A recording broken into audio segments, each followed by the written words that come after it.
Hello friends, मैं अपने YouTube channel ASOIQ पर आप सभी का फिर से तहे दिल से स्वागत करता हूं और उम्मीद करता हूं साइंस सीरीज जो मैं चला रहा हूं आप उसको रेगुलर फॉलो कर रहे होंगे। हाँ, ये बात आपका कहना सही है कि मैं ही खुद रेगुलर नहीं हूं, लेकिन अब मैं रेगुलर हो जाऊंगा। इसीलिए साइंस सीरीज 5 में जो पूर्ण आंतरिक परावर्तन का जो मैं टॉपिक कॉन्सेप्ट वाइज मैं आपको पढ़ाया हूँ, उम्मीद है कि आप लोग वो लेक्चर देख चुके होंगे, और ना देखे होंगे तो आप लोग वो लेक्चर देखिए और उसके बाद उसी पूर्ण आंतरिक परावर्तन पर आधारित जितने भी क्वेश्चन पूछे गए हैं वो मैं इस वीडियो में कराने वाला हूँ। तो प्लीज़ अगर जो नहीं देखा है वो जाकर उस पर देख लीजिए, तब ये लेक्चर देखिए, या कोई वो लेक्चर न देखते हुए भी पूर्ण आंतरिक परावर्तन कॉन्सेप्ट उनको मालूम है अच्छे से, तो इस वीडियो को आराम से देख सकते हैं, कोई दिक्कत नहीं है। तो चलिए बिना आपका ज़्यादा समय लिए हुए मैं क्वेश्चन पर डायरेक्ट शुरुआत करता हूँ। तो आप लोग क्वेश्चन पहले पढ़ लीजिए, जैसे जैसे टाइम बीतेगा लेक्चर का वैसे वैसे क्वेश्चन का जो है ना लेवल थोड़ा सा बढ़ते जाएगा। इसीलिए 13 क्वेश्चन इस वीडियो में मैं कराने वाला हूँ, इसीलिए आप लोग पेशेंस रख के केवल देखिए और आपसे बन रहा है कि नहीं बन रहा है ये देखिए। चलिए सबसे पहले हम क्वेश्चन पढ़ लीजिए। ये निम्नलिखित में से किस स्थिति में पूर्ण आंतरिक परावर्तन हो सकता है जब प्रकाश गुजरती है। ये दो माध्यम दिया हुआ है, प्रकाश किस माध्यम से किस माध्यम में जाएगी कि पूर्ण आंतरिक परावर्तन की घटना होगा, ये पूछा गया है। मैं लिखा नहीं हूँ, ये NTPC में भी पूछा गया है, SSC में भी पूछा गया है, PCS में भी पूछा गया है, UP PCS में भी ये क्वेश्चन पूछा गया है, छत्तीसगढ़ PCS में भी पूछा गया है, उत्तराखंड PCS में भी पूछा गया है। हम यहाँ तक देखें और भी न जाने कितने एग्जाम में है जहाँ पे ये क्वेश्चन पूछे गए हैं। तो इसीलिए आप लोग पेशेंस रखते हुए और लेक्चर को अच्छे से देखिए। सबसे पहले पिछले वीडियो में मैं आप लोगों को बताया था माध्यम दो माध्यम बताया था, जिसमें एक बताया था सघन और एक बताया था विरल। रिवाइज मैं करा दे। सघन मतलब क्या है, जो ज़्यादा घना है, और विरल मतलब क्या है, कम घना। आपको मोटा मोटी इतना जानना है। ज़्यादा घना जो है, ज़्यादा घना मतलब क्या है, जिसके मोलेक्यूल जो है ना, जिसके अणु आपस में पास पास ज़्यादा सटे होंगे। और विरल मतलब क्या है, जिसका अणु मोलेक्यूल आपस में दूरी पर होंगे, कुछ कुछ ज़्यादा दूरी पर होंगे, इसीलिए विरल है। मतलब अणुओं के बीच की दूरी मतलब थोड़ा सा है, मतलब इसीलिए विरल है। वो डेंसिटी उनकी कम है, और सघन में मोलेक्यूल सटे हैं, डेंसिटी ज़्यादा है, इसीलिए वो सघन है। तो चलिए किस माध्यम से किस माध्यम में जाएगा कि ये घटना पूर्ण आंतरिक परावर्तन की घटना होती है। तो मैं आप लोगों को बताया था कि प्रकाश जो है ना, प्रकाश सघन माध्यम से विरल माध्यम में जाएगा तो ही पूर्ण आंतरिक परावर्तन की घटना होगी। अब आप लोग इसमें से पहचानना पड़ेगा कौन सघन माध्यम है कौन विरल माध्यम है। तो देखिए कांच और हीरा में कांच ज़्यादा घना है कि हीरा ज़्यादा घना है। हीरा का मोलेक्यूल जो है ना आपस में ज़्यादा सटा है, कांच का मोलेक्यूल आपस में कम सटा होता है। तो ये जो है ना कम घना है, और ये जो है ना ज़्यादा घना है। तो कम घना है तो विरल हो गया, और ये ज़्यादा घना है तो ये सघन हो गया। तो प्रकाश जो है ना विरल से सघन में यहाँ जा रहा है, तो ये ऑप्शन गलत हो गया। अब देखिए हम कलर जो है ना चेंज कर लेते हैं। अब दूसरे ऑप्शन पर आइए। हीरा से वायु में प्रकाश जा रहा है, तो ये है ज़्यादा घना और वायु कम घना। तो ज़्यादा घना को ही हम लोग सघन कहते हैं, और वायु कम घना है तो इसको विरल कहते हैं। तो प्रकाश कहाँ से जा रहा है, सघन से विरल माध्यम में जा रहा है, और हमको कंडीशन भी यही चाहिए कि पूर्ण आंतरिक परावर्तन तभी होगा जब प्रकाश सघन से विरल माध्यम में जाएगा। तो B for Bombay answer mark कर सकते हैं। और भी ऑप्शन आप चेक कर सकते हैं, ऐसा नहीं है कि और ऑप्शन आप चेक नहीं कर सकते हैं, आराम से चेक किए। देखिए वायु से जल में, वायु जो है ना कम घना है, जल जो है ना ज़्यादा घना है। तो कम घना को विरल बोलते हैं और ज़्यादा घना को सघन बोलते हैं। तो यहाँ भी विरल से सघन में जा रहा है लाइट, तो ये भी ऑप्शन नहीं होगा। एक और ऑप्शन है, वो भी आप चेक कर लीजिए। वायु से कांच, वायु जो है ना कम घना है और कांच जो है ना ज़्यादा घना है। तो कम घना को विरल कहते हैं और ज़्यादा घना को सघन कहते हैं। तो विरल से सघन में जा रहा है, ये भी ऑप्शन नहीं होगा। तो आपको हम समझा रहे हैं, इसीलिए 4 ऑप्शन चेक करके आपको बताए हैं कि आप लोगों को फील आए क्वेश्चन बनाने में। लेकिन एग्जाम में आपको ऐसे नहीं करना है। जैसे आपको एक ऑप्शन दिखा तुरंत मार्क करके आगे बढ़ जाना है, और दूसरा चेक भी नहीं करना है आपको। जैसे सबसे पहले ऑप्शन एलिमिनेट कैसे कीजिएगा, जैसे कांच और हीरा, हीरा में हीरा बिरल कम घना है, तो कम घना से ज़्यादा घना में जाना ही नहीं है, ये ऑप्शन है, और ये ऑप्शन ऐसे ही गलत हो गया। पहला वाला में जो सघन है सिर्फ उसी को चेक करना है, अगर दो सघन है तो दोनों ऑप्शन को चेक कर लेना है, क्योंकि प्रकाश सघन से विरल माध्यम में जा रहा है। ठीक है, आप लोग समझ गए होंगे। चलिए दूसरे क्वेश्चन की तरफ हम लोग बढ़ते हैं। देखिए अगला क्वेश्चन आप लोग पढ़िए। सकल आंतरिक परावर्तन की घटना होती है जब प्रकाश गुजरता है। सकल को ही मतलब पूर्ण आंतरिक परावर्तन कहते हैं। सकल मतलब भी पूर्ण होता है, या कुल आंतरिक परावर्तन, ये सब भी वर्ड इस्तेमाल कर सकता है। तो उस समय आप लोगों को कन्फ्यूज नहीं होना है। तो आप लोग उतना, पिछले वीडियो में मैं सारी चीज़ बताने के बाद आपको पूर्ण आंतरिक परावर्तन के लिए 2 कंडीशन बताया था, वो 2 कंडीशन आधारित ही क्वेश्चन चल रहा है।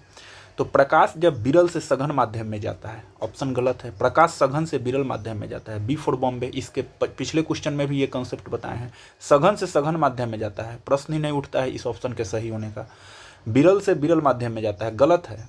मतलब वो पिछला लेक्चर अगर आप पढ़ ले रहे हैं, देख ले रहे हैं उस वीडियो को, तो ऐसे ऑप्शन को मार्क करने के आपके पास कोई विकल्प ही नहीं है। ये देखते ही आंख बंद करके आप लोग गलत मतलब मार्क कर दीजिएगा और आगे बढ़िएगा। तो बी फॉर बॉम्बे आंसर हो गया। चलिए नेक्स्ट क्वेश्चन की तरफ बढ़ते हैं हम लोग। क्वेश्चन पढ़िए। पूर्ण आंतरिक परावर्तन तभी संभव है जब क्रांतिक कोण का मान ज़्यादा हो आपतन कोण से, आपतन कोण बराबर हो, आपतन कोण छोटा हो, आपतन कोण न तो छोटा हो न तो बराबर हो। ऐसा क्वेश्चन पूछा गया है एग्जाम में। तो ये सब पूर्ण आंतरिक परावर्तन पर आधारित क्वेश्चन ही है। तो आपको कंडीशन बताए थे, पूर्ण आंतरिक परावर्तन तभी होगा जब आपतन कोण जो है ना, आपतन कोण का मान ज़्यादा हो क्रांतिक कोण से, क्रांतिक कोण से। अब आप लोग कहिएगा सर यहाँ पे नहीं समझा रहे हैं, तो प्लीज़ आप लोग समझिए। सारे लेक्चर में मैं एक ही चीज़ को बार बार रिपीट नहीं कर सकता हूँ। आप लोग जाके प्रीवियस वीडियो में वो देखिए, मतलब उससे बढ़िया एक्सप्लेन मैं खुद इस वीडियो में नहीं कर सकता हूँ जितना मैं उस वीडियो में किया हूँ। तो एक ही चीज़ को मैं बार बार नहीं बता सकता हूँ, इसलिए वो वीडियो आप लोग ज़रूर देखिए।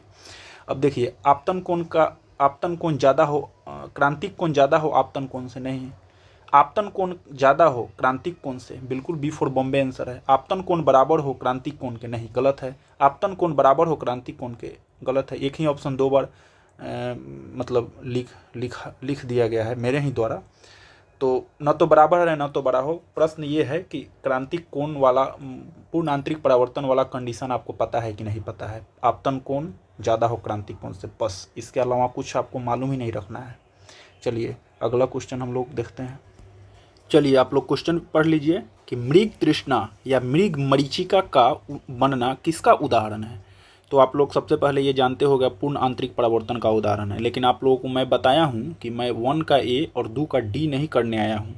जब तक आप लोगों को उस क्वेश्चन पूरी तरीक़ा से नहीं समझा दूँ, मैं वीडियो क्लोज बिल्कुल नहीं करूँगा। तो इसीलिए आप लोग ये क्वेश्चन पहले भी पढ़े होइएगा और जान भी रहे होंगे, लेकिन इसका क्या रीज़न है वो आज मैं आप लोगों को बताऊँगा। तो सबसे पहले आप लोग देखिए, ये जो है ना, इसको कहा जाता है मिराज। इसको ऐसे भी मिराज डायरेक्ट ऐसे भी लिखा जाएगा एग्जाम में कि मिराज का बनना किसका उदाहरण है इसको, या मरीचिका, सिर्फ मरीचिका भी लिखा रहेगा, मरीचिका का बनना किसका उदाहरण है। वो सब वही बात है। मृग तृष्णा, मृग मरीचिका या मिराज या मरीचिका, ये सब एक ही चीज़ है। आप लोगों को घुमा कर पूछा जा सकता है, ठीक है। दूसरी चीज़ आप लोगों को ये ध्यान में रखना है कि ये घटना जो है ना, ये घटना सिर्फ और सिर्फ गर्मी के दिन में ही होती है। सिर्फ और सिर्फ गर्मी के दिन में ही होती है, गर्मी के दिनों में ही होती है, ठीक है। 2 चीज़ हो गया, मरीचिका, मिराज, मृग तृष्णा, ये सब एक ही चीज़ है, और ये घटना सिर्फ गर्मी के दिन में होती है, ठीक है। इतना तक क्लियर हुआ कि नहीं। अब चलिए, आप लोगों को मालूम होगा, मान लीजिए कि ये सरफेस है पृथ्वी का, ये अर्थ सरफेस है। इससे जैसे जैसे ऊपर हम लोग जाएंगे, ऊपर जाने पर तापमान जो है ना, तापमान क्या होता है, तापमान पर क्या असर पड़ता है, तापमान इंक्रीज करता है। इसका मतलब ये है पृथ्वी के निचले स्तर पर जितना टेम्परेचर होगा उसके जस्ट ऊपर उससे कम टेम्परेचर होगा, उसके जस्ट ऊपर उससे भी कम होगा, उसके जस्ट ऊपर उससे भी कम होगा। ऐसे ही करते करते करते करते ऊपर जाने पर तापमान जो है ना कम होते जाता है। ये समझ में आया कि नहीं समझ में आया? अब आपके दिमाग में आ रहा होगा कि फिजिक्स पढ़ाते पढ़ाते तापमान में सर क्यों बताने लगे, तो है रिलेशन है। अब देखिए, जहाँ जो है ना, जहाँ तापमान जो है ना, तापमान ज़्यादा होगा वहाँ का कण जो है ना, कण दूर दूर होंगे, दूर दूर अपने आप बिखर जाएंगे। जहाँ पे ज़्यादा मतलब गर्मी पड़ती है वहाँ के धूल कण जो है ना आपस में मतलब कण दूरी पर चले जाते हैं, बिखर जाते हैं। आप लोग ऐसे भी प्रैक्टिकल लाइफ में देखिए, जब गर्मी पड़ता है तो आप लोग चाहते नहीं है एक मतलब लोगों से थोड़ा सा दूरी बनाए रखे, दूर हटकर बात करो थोड़ा सा। और ठंड के दिनों में एक दो आदमी मतलब बगल में भी बैठ गया और आपस में ही बात कर रहा है तो प्रॉब्लम नहीं होती है, टेम्परेचर कम रहता है। तो वही बात है, गर्मी के दिन में जहाँ टेम्परेचर बहुत ज़्यादा पड़ेगा वहाँ के धूल कण हल्के हो जाते हैं और हल्के होकर ऊपर उठने लगते हैं, और ऊपर उठते उठते वो बिखरने लगते हैं। तो पृथ्वी के निकट टेम्परेचर ज़्यादा है, ताप ज़्यादा है, तो यहाँ का कण जो है ना, कण हल्का हो जाएंगे और दूर दूर पर चले जाएंगे, आपस में कण के बीच दूरी बढ़ जाएगा। वैसे ही जैसे ही ऊपर ऊपर बढ़ेंगे ताप तो कम होते जाता है, तो ताप कम होते जाएगा तो धूल कण है या अणु है, जो भी है मॉलिक्यूल है, उसके बीच दूरी जो है ना कम होते जाएगा, अर्थात कण जो है ना चिपकते जाएगा आपस में, मतलब नज़दीक आते जाएगा। तो कण अगर दूर है तो पृथ्वी के सबसे निचला वाला सरफेस पर कण अगर दूर है तो ये माध्यम विरल हुआ कि नहीं हुआ? समझे कि नहीं समझे? उसके जस्ट ऊपर इससे कण ज़्यादा है तो ये माध्यम क्या हुआ? ये माध्यम सघन हुआ कि नहीं? उसके जस्ट ऊपर इससे भी ज़्यादा है, तो जब इसके रिस्पेक्ट में देखिएगा, जब इसके रिस्पेक्ट में आप देखिएगा, ये दोनों के रिस्पेक्ट में देखिएगा तो ये नीचे है, तो नीचे है तो कम घना होगा, इससे ऊपर ज़्यादा घना होगा क्योंकि टेम्परेचर ऊपर कम है नीचे ज़्यादा है, तो ये कम घना और ये ज़्यादा घना के सघन, तो ऊपर सघन हो गया, ये विरल हो गया। ऐसे ही सघन माने विरल सघन, एक बार हम इसको क्लियर, मतलब पहले बन जाएगा आपका, पहले बन जाएगा मान लीजिए विरल, फिर बनेगा सघन, फिर बनेगा विरल, फिर बनेगा सघन, और ऐसे ही ऊपर होते हुए चला जाएगा। इतना चीज़ समझ में आया कि नहीं आया? नहीं समझ में आया आप लोग इस चीज़ को रिपीट कीजिए, कैसे समझाए हैं वो देखिए, एक बार समझ में आ जाएगा। ठीक है, अब देखिए आप लोगों को बता रहा हूँ कि मान लीजिए कि ये है अर्थ सरफेस, ठीक है, और यहाँ पर कोई भी पौधा है और यहाँ पे जो है ना सूरज है, सूरज से जो है ना लाइट यहाँ पे आ रहा है, इस पौधे पर पड़ रहा है, और ये पौधा से लाइट जो है ना पृथ्वी पर पड़ रहा है। अब देखिए, ऊपर बताए थे कि सघन माध्यम होगा, नीचे विरल होगा, फिर इसके रिस्पेक्ट में देखिएगा तो ये हो जाएगा सघन, फिर नीचे वाला उसके विरल हो जाएगा, ऐसे ही सघन विरल सघन विरल सघन विरल ऐसे ही होते हुए आएगा कि नहीं आएगा? तो लाइट जो है ना, लाइट, अब देखिए लाइट मान लीजिए ऐसे है, तो इस मतलब इस वृक्ष से लाइट आएगा ऐसे, सघन से विरल है, चला जाना चाहिए सीधा, लेकिन चला जाएगा ये मुड़ के, थोड़ा सा अभिलंब से दूर भागेगा। आपको बताए थे सघन से विरल जाएगा तो अभिलंब से दूर भाग जाएगा, फिर आएगा इधर, फिर थोड़ा अभिलंब से दूर भाग जाएगा, ऐसे ही आएगा अर्थ सरफेस पर जब पड़ेगा तो ये फिर से परावर्तित हो जाएगा। अब देखिए, अब इस अर्थ सरफेस से लाइट टकराकर हमारे आँख तक जाएगा तब तो हमको वस्तु दिखाई देगा। तो जैसे अब ऊपर लाइट प्रकाश जैसे उठेगा तो ये तो नीचे वाला माध्यम विरल है, ऊपर वाला माध्यम सघन है, तो विरल से सघन माध्यम जाएगा तो ये अभिलंब के तरफ मुड़ जाएगा, यहाँ पर जाएगा, फिर ये अभिलंब के तरफ मुड़ जाएगा, और ऐसे ही करते करते जब हमारे आँख तक पहुँचेगा तो ये वाला लाइट का हम लोग प्रतीत होगा कि ये सीधा आया है, और सीधा आया है तो इस वृक्ष का हम लोग का परछाई दिखने लगेगा ऐसे। और परछाई कब दिखता है? पानी में ही तो परछाई दिखता है। तो हम लोगों को यहाँ पे एहसास होने लगेगा कि ये वाला जो है ना इलाका पानी से भरा है, लेकिन जैसे ही हम लोग वहाँ पे जाएंगे वहाँ पे पानी नहीं होगा। ये भ्रम है, इल्यूजन इसको बोला जाता है, इल्यूजन बोला जाता है। फिजिक्स का कॉन्सेप्ट है, इस भ्रम है और कोई नहीं। इसीलिए मतलब जहाँ पे रेगिस्तान वाले इलाका में बालू इतना ना चमकने लगता है कि वहाँ पे पानी का होना एहसास होने लगता है। वहाँ पे जो जंतु रहते हैं वो दौड़कर उसके तरफ पानी की तलाश में जाते हैं, लेकिन वहाँ पानी नहीं मिलता है। आप लोग जनरल लाइफ में भी देखते होइएगा, रोड पर जब आप लोग बाइक चला रहे हैं या कुछ दूर पैदल चल रहे हैं तो बहुत दूर रोड पर आगे देखिएगा ना तो वहाँ लगेगा कि आपको पानी है।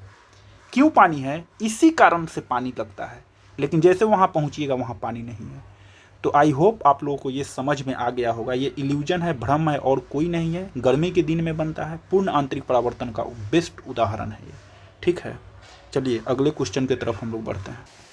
चलिए क्वेश्चन आप लोग पढ़िए। कटे हीरे या तरासे हीरे का चमकना किस घटना का कारण है?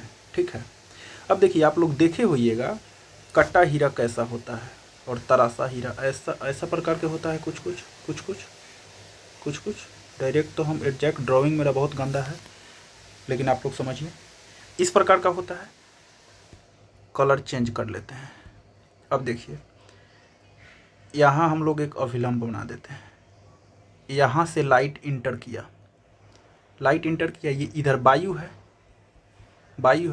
और वायु का कण आपस में दूर पर है। हीरा का कण सटा है तो हीरा हो गया सघन माध्यम, ये है सघन माध्यम, और वायु जो है ना विरल माध्यम। अब देखिए विरल से सघन माध्यम में जाएगा तो क्या होगा?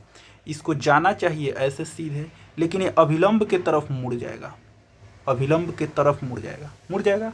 अब लाइट यहाँ पर इंसिडेंट की, तो यहाँ पर हो गया, इसके लिए फिर से ये अभिलंब हम बना देते हैं। अब देखिए जैसे ही लाइट यहाँ पे इंसिडेंट किया तो फिर हम लोग यहाँ पे बना लेते हैं एक अभिलंब बना लेते हैं। और देखिए ये वाला लाइट यहाँ पे जैसे इंटर किया तो ये वाला जो एंगल है ना, ये वाला एंगल हीरा का यही है 24.42 डिग्री। क्रांतिक कोण पढ़े होइएगा, याद कर लीजिएगा। हीरा का क्रांतिक कोण जो है ना 24.4 डिग्री होता है। ये देखो, अब देखिए ये वाला एंगल ध्यान से देखिएगा, ये वाला एंगल क्रांतिक कोण है 24.42 डिग्री और ये वाला आपतन कोण है। तो यहाँ आपको दिख रहा है आपतन कोण बड़ा हो गया क्रांतिक कोण से, मतलब यहाँ पे पूर्ण आंतरिक परावर्तन का घटना हुआ। इसका मतलब है कि लाइट जो है ना उसी माध्यम में रिटर्न हो जाएगी। तो जाना चाहिए ऐसे, लेकिन यहाँ पर फिर से उसी में आ गया।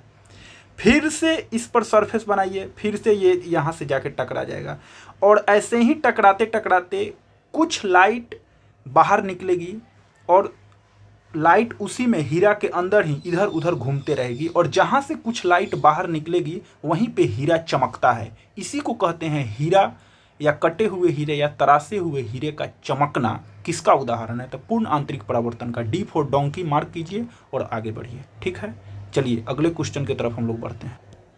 क्वेश्चन पढ़िएगा। डॉक्टरों द्वारा मरीज की पेट की जांच हेतु उपयोग किया जाने वाला इंडोस्कोप निम्नलिखित में से किस सिद्धांत पर आधारित है? तो सकल आंतरिक परावर्तन के सिद्धांत पर काम करता है। कुल आंतरिक परावर्तन या पूर्ण आंतरिक परिवर्तन या TIR इसको बताए थे हम लोग, याद कर लीजिए क्वेश्चन। चलिए नेक्स्ट क्वेश्चन की तरफ हम लोग बढ़ते हैं। पूर्ण आंतरिक परावर्तन होता है जब प्रकाश यहाँ से यहाँ तक जाता है, मतलब प्रकाश जो है ना जाएगा किससे? सघन से विरल तक।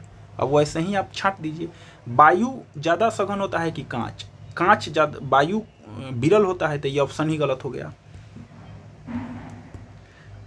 हीरा ज़्यादा सघन होता है कि कांच? हीरा होता है, तो ये ऑप्शन हो सकता है। पानी की कांच होता है, कांच ज़्यादा होता है, ये ऑप्शन गलत हो गया। पानी की वायु पानी ज़्यादा घना होता है, सघन होता है, ये ऑप्शन हो सकता है। तो सघन पहला मिला, पहला में सघन 2 में मिला, इसी को हम चेक करेंगे। अब देखिए पानी और वायु ऑप्शन में आप लोग थोड़ा सा करेक्शन कर लीजिएगा। ये जो है ना ऑप्शन, इसके जगह पर आप लोग लिख लीजिएगा वायु और पानी। अब देखिए वायु जो है ना विरल है, विरल, और पानी जो है ना सघन है, तो ये भी ऑप्शन कट गया, अर्थात बी फॉर बॉम्बे आंसर हो गया। ये क्वेश्चन पहले भी वीडियो में शुरुआत में ही करवाए थे, तो उसी पर आधारित है, ज़्यादा इसके लिए टेंशन नहीं लेना है। ठीक है, चलिए नेक्स्ट क्वेश्चन की तरफ बढ़। आप लोगों को बहुत ही समझाए हैं क्वेश्चन के माध्यम से पूर्ण आंतरिक परावर्तन, इसीलिए सारे क्वेश्चन पर उतना टाइम नहीं दे सकते हैं। संचार में प्रयुक्त फाइबर प्रकाशिक केबल किसके सिद्धांत पर आधारित करता है? तो आप लोग डी फॉर डंकी मार्क कीजिए, पूर्ण आंतरिक परावर्तन के आधार पर। ये बहुत बार क्वेश्चन पूछा गया है। ठीक है, अब देखिए आप लोग अगले क्वेश्चन की तरफ पढ़िए। क्वेश्चन पढ़िए, क्रांति कौन बनता है जब प्रकाश डैश माध्यम से डैश माध्यम में जाता है?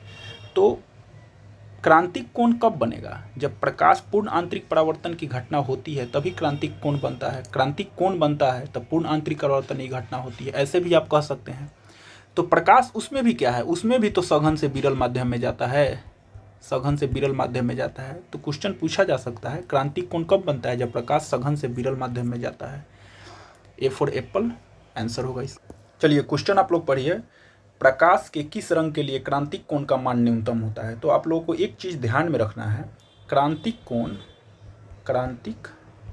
कोण जो है ना डायरेक्टली प्रोपोर्शनल टू होता है तरंग दैर्ध्य, मतलब C directly proportional to lambda. Lambda द्वारा तरंग दैर्ध्य को हम लोग डिनोट करते हैं। अब देखिए आप लोग देखिए VIB पढ़े होइएगा, VIB GYOR, नहीं पढ़े होइएगा तो हम बताएंगे आपको अगले लेक्चर में। VBGOR मतलब वायलट इंडिगो, मतलब violet Indigo blue green yellow orange और रेड। वायलट से हम लोग रेड की तरफ जाते हैं ना, तो लेमडा तरंग दैर्ध्य का मान बढ़ता है, तो क्रांतिक कोण का मान भी बढ़ेगा क्योंकि डायरेक्टली प्रोपोर्शनल है। तो इसी से आप लोग अंदाज़ा लगा लीजिए, जो वायलट है ना इसका जो है ना क्रांतिक कोण जो है ना सबसे कम, और लाल का क्रांतिक कोण सबसे ज़्यादा। तो पूछा क्या है, प्रकाश के किस रंग के लिए क्रांतिक कोण का मान न्यूनतम होगा? तो वायलट को बैगनी ही कहते हैं। सी फॉर चाइना आंसर मार्क करेंगे, आगे बढ़ेंगे। अब ये क्वेश्चन है, प्रकाश के किस रंग के लिए क्रांतिक कोण का मान ज़्यादा है? तो आप लोग VBGOR, यहाँ भी वही कॉन्सेप्ट लगा दीजिए, VIB GYOR। लेमडा बढ़ेगा तो क्रांतिक कोण का मान भी बढ़ता है, डायरेक्टली प्रोपोर्शनल होता है, तो कोण का मान अधिकतम होगा तो लाल। ए फॉर एप्पल मार्क करेंगे, आंसर, आगे बढ़ेंगे। ठीक है, अगले क्वेश्चन की तरफ बढ़ते हैं। चलिए इस क्वेश्चन को आप लोग पढ़िए, यदि एक माध्यम से निर्वात तक कुल आंतरिक परावर्तन के लिए क्रांतिक कोण का मान 30 डिग्री है तो उस माध्यम में प्रकाश की गति क्या है?